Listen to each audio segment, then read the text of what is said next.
On a vu que l'intégrale, c'est quoi? On a vu que l'intégrale, c'est l'air sous la courbe. C'est l'air sous la courbe de cette fonction, justement. Et cette intégrale, elle est égale à quoi, du coup? Donc, c'est-à-dire cette R, c'est la primitive de la borne supérieure moins la primitive de la borne inférieure. Donc, il nous reste à faire quoi? À calculer les primitives. Et c'est dans ce but que je vais te donner maintenant les formules. Donc, les formules. La première, la plus importante, c'est justement pour calculer tout ce qui est de la forme x puissance k. Donc ça, c'est tout ce qui est de cette forme. Alors, je ne vais pas trop rentrer dans les détails avec tout ce qui est de domaine de définition et tout ça. Mais en tout cas, bon, là, ça, on verra par la suite. Là, vraiment, ce que je veux, c'est te donner les outils pour que tu calcules ça. On fera des analyses rapides, mais je ne vais pas trop rentrer dans les détails. Donc maintenant, la primitive de ça, donc je vais toujours marquer ça par un trait et je mets un petit P au-dessus. Hein. Juste histoire, ça c'est une notation entre nous maintenant. Donc la primitive de ça, c'est quoi? C'est x à la puissance k plus 1. Donc là, j'augmente de 1 et je divise par la même chose. Alors maintenant, juste pour que tu aies un sens critique par rapport à ce que je suis en train de te dire. Qu'est-ce que je t'ai dit avant? Je t'ai dit, entre guillemets, les primitives, c'est l'inverse d'une dérivée. Alors, je vais vérifier si ce que j'ai dit dans l'autre sens, c'est-à-dire que maintenant, si je dérive ça, est-ce que je tombe bien sur ce résultat? Donc ça, c'est juste pour avoir un peu le sens critique. Donc, je vais mettre ça là, entre parenthèses. Si je dérive x à la puissance k plus 1 sur k plus 1. Donc, dériver, c'est bien ça. Alors, qu'est-ce qu'on a déjà dit avec les dérivées, hein? Les constantes n'interviennent pas. Les constantes n'interviennent pas. Ça, on n'oublie pas, excusez-moi. K, donc là, il faut quand même que je mette k est différent de moins 1. Ça, c'est sûr. Et sinon, il est libre. Qu'est-ce qui se passe quand on a quelque chose comme ça sous la forme de dérivée? Donc ça, là, c'est une constante. Et ça, c'est une constante. Donc, lui, vu qu'il est en dehors de tout, il n'intervient pas. Donc, c'est comme si je pouvais, entre guillemets, le cacher, mais il ne faut pas l'oublier. Donc, c'est-à-dire que lui, je vais tout de suite le réécrire. 1 sur k plus 1. Pourquoi 1? Parce que là, il y a un 1 au-dessus. Hein. Et après, il me reste la dérivée x à la puissance k plus 1. La dérivée de ça, c'est quoi? Bah, quand on dérive x à la puissance n, qu'est-ce qui se passe? Ça descend. Hein? Donc, j'ai k plus 1 fois 1 sur... Donc, k plus 1 sur k plus 1, du coup. Hein. Donc, tu es d'accord que quand lui descend, j'ai 1 fois lui. Donc, ça fait k plus 1.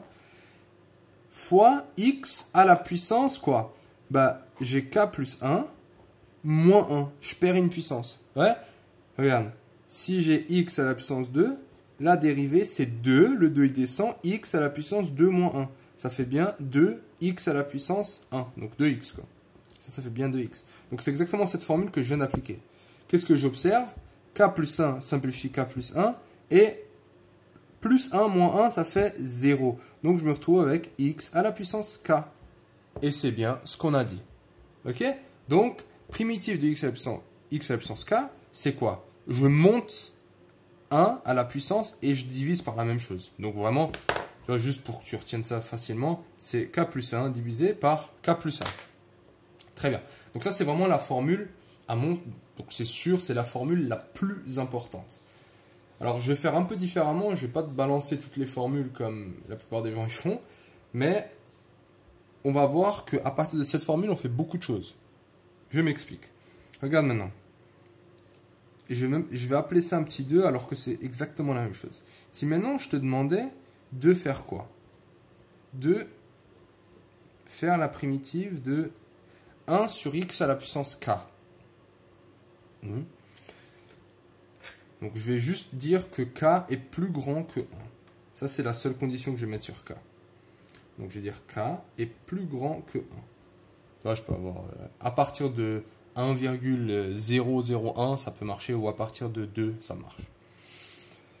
Alors, la primitive de ça, je ne vais pas te la donner tout de suite, parce que j'ai pas envie que tu l'apprennes par cœur. Celle-là, si tu la sais, bah ça, ce que tu vas faire ici, c'est ce qu'on a vu avec les puissances. On utilise surtout ça, cette transformation dans les exponentielles. Donc là, je veux que tu transformes. Donc ça, je mets vraiment à égal parce qu'on ne fait pas les primitives. Donc, qu'est-ce que je veux? Je veux que lui, tu le montes. Comment on monte ça? Bah, on a vu que ça, c'est une puissance négative. On met un moins devant la puissance. Pourquoi? Parce que l'inverse, quand on ne veut plus une forme inverse, on dit juste que c'est x à la puissance moins k. Donc là, on n'a plus cette fraction et on l'a ramené en haut. Donc ça, on l'a déjà vu maintenant. Surtout avec les exponentielles. On utilise ça beaucoup, cette feinte. Une fois qu'on a là, une fois qu'on est ici, ben, qu'est-ce qu'on observe? On observe que cette forme, quelque part, c'est exactement celle-là. Tu vois. Vu que là, il n'y a pas de restriction sur les chiffres. K, il peut être négatif. Donc là, j'aurai un K, celui-là, il est positif. Donc j'aurai par exemple 5. Donc j'ai moins 5. Ben là, je peux bien prendre moins 5. Donc ce que je vais faire, je vais appliquer exactement la même formule qu'au-dessus. Ouais? Qu'est-ce que ça donne? Donc ça donne quoi? La primitive. Donc je raisonne de la même manière. Donc c'est x, je le réécris. Et maintenant, je réécris le k qui est en haut. Donc ici, j'ai pas k, mais j'ai moins k. Et après, je fais quoi? Ben, plus 1. Et je divise par quoi? La même chose. Donc moins k plus 1. Tout simplement. Donc ça, c'est ma réponse. Maintenant, pour que tu comprennes un peu ce qui se passe, on va peut-être prendre un petit exemple à côté. Donc si je prends cet exemple, j'ai maintenant 1 sur x au carré. Qu'est-ce que je dis 1 sur x au carré? 1 sur x au carré est égal à... Donc le 2 là, lui, je ne veux pas qu'il soit en dessous. Donc je vais le monter. Du coup, qu'est-ce qui se passe? La puissance, quand je le monte, elle devient juste négative. Donc j'ai juste ce moins là qui apparaît. Donc ça, c'est parce que je prends l'inverse. Ouais. Maintenant que je suis là, bah, la primitive, bah, je raisonne de la même manière. C'est-à-dire que je fais x moins 2, lui je le réécris, mais je l'augmente de 1. Et tout simplement en bas, je copie bêtement moins 2 plus 1. Ouais. Donc la formule, on l'a comprise. Maintenant, on peut l'appliquer bêtement. Qu'est-ce que ça donne ça? Ça donne x à la puissance moins 2 plus 1. Donc ça fait moins 1 sur, bah, du coup, en bas, j'ai la même chose. Hein, moins 1. Très bien. Alors maintenant, tu te retrouves avec ça. Ça, c'est juste et c'est fini. C'est juste et c'est fini.